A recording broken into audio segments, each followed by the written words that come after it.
O parayı da Sezer'den almışsın galiba. Ha biri çünkü bana bir 5 lira yapıştırdı. 5 lira değildir o. 10 lira mıydı 5 lira mıydı? Peki kocandan aldım. Bozdur harcam. Bak orada bile para toplamışım gene.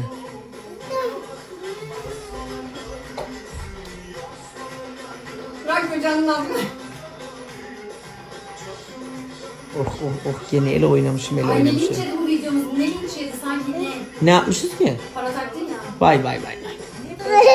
Kaldırıyorum ben. Yatıracağım. Kahve içecek Ay yengem diyor ki bu gece niye yatacaksınız? Kahve içecek. Yok kanki ben içmiyorum. Sonra Hasan bugün evde ne iş yapmış? Haberim yok ki de. Yengeciğim sen bugün evde ne iş yaptın? Ev işi.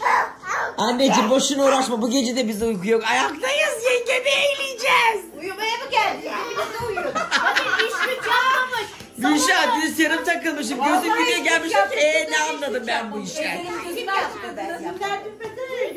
Kız kadın şeker içti. Bağırıp duruyor bak sinirler sıra sana geldi. Tamam yengem uyumayacağız Hayır gerekirse. yengeci bir iş yaptım. Ha, Ya yani. şu mutlu günümde de kavga ediyorsunuz. Banyoda şampuan akmış aşağıya kadar. Niye? Olmuş bıcık bıcık. Şeyi o altta deterjan kutusundan. Dolabın